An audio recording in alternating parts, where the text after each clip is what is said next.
আমাদের প্রায় 2000-এর মতো মানুষকে, সাধারণ মানুষকে, এই ধরনের বাচ্চা ছেলেদেরকে গুলি করা হয়েছে, কাউকে হত্যা করা হয়েছে। কই তখন ভারতের পররাষ্ট্র দপ্তর তো একটা স্টেটমেন্ট দেয়নি। শেখ হাসিনার এই ভয়ঙ্কর নিপীড়নের জন্য, এই রক্তক্ষরণের জন্য ওই একটাও তো স্টেটমেন্ট করেনি, একটা তো বিবৃতি দেয়। আজকে যখন সরকার এবং সব মানুষ বুঝতে পারছে যে কোনো একটা ষড়যন্ত্র চক্রান্তের খেলা চলছে, কোনো কিছু একটি পরিকল্পিতভাবে ঘটিয়ে বাংলাদেশকে অস্থিতিশীল করার চেষ্টা চলছে, অস্থিতিশীল করার চেষ্টা চলছে।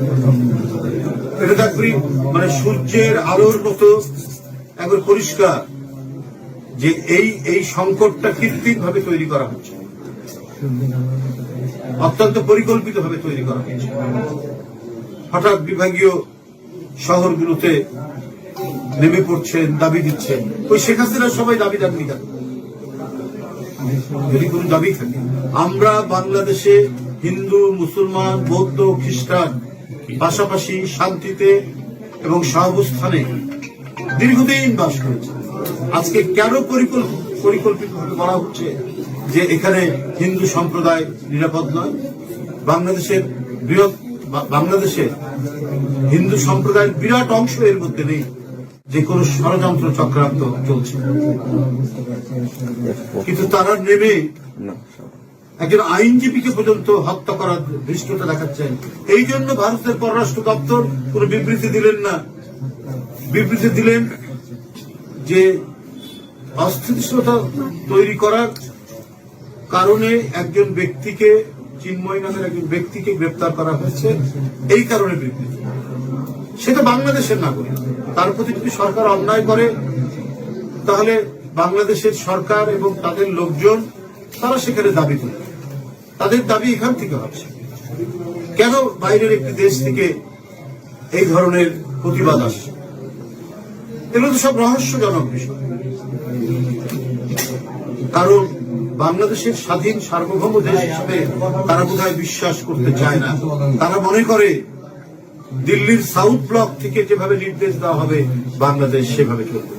এটা 18 কোটি মানুষের দেশ, এইখানে চালানো যাবে না। আর 30 লক্ষ মানুষের প্রাণের বিনিময়ে অর্জিত এই দেশ, যারা অকাতরে নিজের স্বাধীনতা, অকাতরে নিজের গণতন্ত্রের জন্য যারা জীবন দিতে পারে, শিশু বাচ্চারা যখন জীবন দিতে পারে, তো সেই দেশকে কিন্তু কাবু করে রাখা যায় না। সেই দেশকে কখনোই গলায় ফাঁস দিয়ে, জোর করে গলায় দড়ি দিয়ে কোনো কাজ করতে বাধ্য করা যায় না। এটা যেন পার্শ্ববর্তী দেশের যারা পলিসি মেকার তারা যেন ভুলে না। এখানে ছাত্র জনতার আন্দোলনে ভারতের অনেক ছাত্র সংগঠন সমর্থন করেছে, সহানুভূতি দেখিয়েছে। কিন্তু ভারতের যে শাসক গোষ্ঠী, এই শাসক গোষ্ঠী আমার কাছে মনে হচ্ছে পৃথিবীর সবচাইতে নিকৃষ্ট সাম্প্রদায়িক শক্তি ভারত এখন শাসন করছে। এবং এই কারণেই তারা এক চোখা নীতি অবলম্বন করে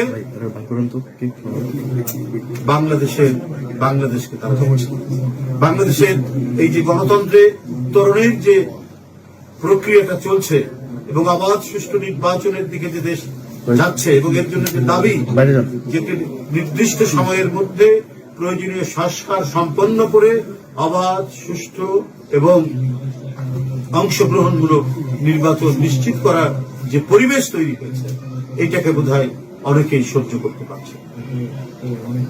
এই ধরনের খুব মানে পরিকল্পিত মাস্টার প্ল্যান বাংলাদেশে বাস্তবায়ন করা যাবে না। বাংলাদেশের মানুষ অত্যন্ত রাজনীতি সচেতন, সংগ্রামী এবং নিজের জীবন উৎসর্গ করে তার স্বাধীনতা রক্ষা করতে জানে, সার্বভৌমত্ব রক্ষা করতে জানে এবং গণতন্ত্রকে পুনঃপ্রতিষ্ঠিত করতে জানে। যাই হোক, আমি বক্তব্য দীর্ঘায়িত করব না। আমরা বিএনপি পরিবার, আমাদের নেতা, গণমানুষের নেতা, বিএনপির ভারপ্রাপ্ত চেয়ারম্যান জনাব তারেক রহমান এটি প্রতিষ্ঠিত করেছেন, যাতে গত আন্দোলনে যারা নিহত হয়েছেন, যারা শহীদ হয়েছেন, যারা গুরুতর আহত হয়েছেন, তাদের পরিবারের পাশে আমরা দল করি। আমরা রাষ্ট্র ক্ষমতায় নেই, আমাদের যতটুকু সামর্থ্য সেই সামর্থ্য দিয়ে আমরা চেষ্টা করি তাদের পাশে দাঁড়ানো। তারেক বিএনপির ভারপ্রাপ্ত চেয়ারম্যান তারেক রহমানের পক্ষ থেকে এবং তার সহযোগিতায় আপনাদের কাছে আসে বিএনপি পরিবার, আতিকুর রহমান রুম্মন এবং আমাদের মিথুন সদস্য সচিব, তাদের নেতৃত্বে ঢাকা সহ সারা বাংলাদেশে ব্যাপকভাবে তারা অসহায় মানুষের পাশে, ক্ষতিগ্রস্ত মানুষের পাশে এবং শেখ হাসিনার ছুড়ে দেওয়া বুলেটের শিকার যারা হয়েছে সেই সমস্ত বাসায় গিয়ে তারা তাদের প্রতি সহমর্মিতা জানাচ্ছেন, তাদেরকে জনাব তারেক রহমানের সহযোগিতা এবং শুভেচ্ছা নিয়ে যাচ্ছে।